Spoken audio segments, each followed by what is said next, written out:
You're watching DD India News Hour. I'm Mark Lynn. And we are joined by Ambassador Manjeev Singh Puri, former senior diplomat, and he's going to help us understand the Ukraine situation. Thanks very much, sir, for being with us. Now, what realistic military scenarios exist for Ukraine? That's the question. There is a very difficult situation. I mean, let's be very clear about it.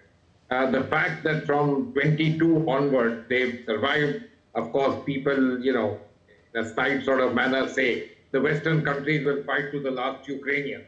The fact is that without United States support, it would have been willy-nilly impossible. The Europeans have underspent on defense over the last 60, 70 years. NATO is essentially a US-run affair. And so when the United States administration, now with President Trump, looks the other way, has a different idea.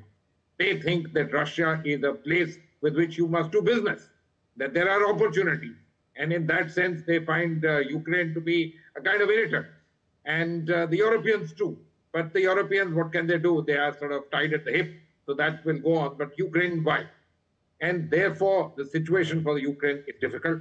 The Europeans, frankly speaking, don't have the ability, while many people will say they may be able to supply them hardware, intelligence, etc., all by themselves. Very difficult, very, very tough. And the Russians are making gains, even if the gains are being made slowly.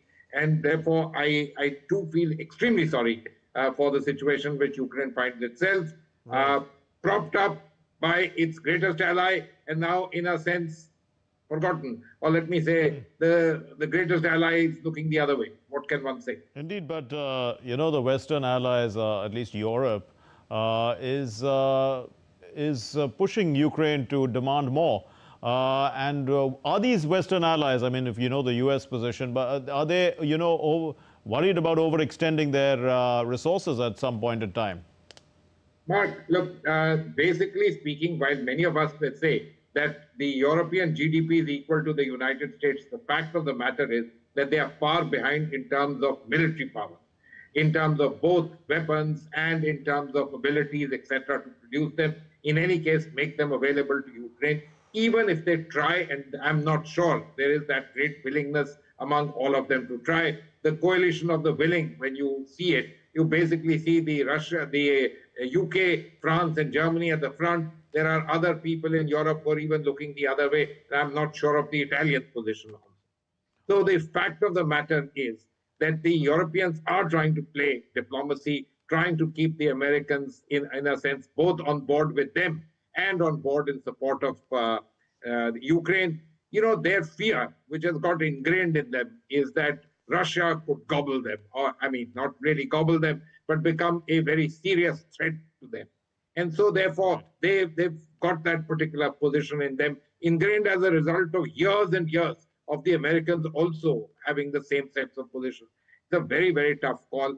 And frankly, while it's tough for the Europeans, and they try to pretend and say that, if they let go Ukraine, next will be them, that I don't know. But Ukraine is in the front line. And what a difficult situation for President Zelensky.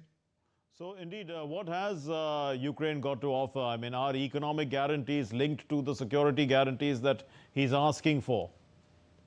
Look, he was first, if you recall, asked by President Trump soon after he came into power that, you should surrender all your rare earth assets. They willy-nilly agreed to that. All that has happened. But in terms of security guarantees of the kind that at least the Europeans are talking about in the world thing, it really means solid guarantees that the Americans will back any effort to ensure that the Russians don't advance any further. I dare say if Ukraine doesn't join NATO, but the NATO support will be very strongly with them. The Russians are demanding putting an end to all that, and the Americans don't seem to be very keen on all of this. So the fact that we do business with you and that gives you security, well, that's a way of looking at it. Right. But the fact is that if you do business with my adversary, then I'm not sure what kind of security it gives. Indeed. And can elections in Ukraine, sort of hamper the national security under wartime conditions? Or will it actually increase international support? Because at least he can say that there's a legitimate government now. Mark, this is a very good point. Generally brushed aside and not talked about people. President Zelensky has extended himself under whatever emergency provisions, and President Trump has brought this entire thing up. Will he lose the elections? I'm not very sure, but you never know about elections.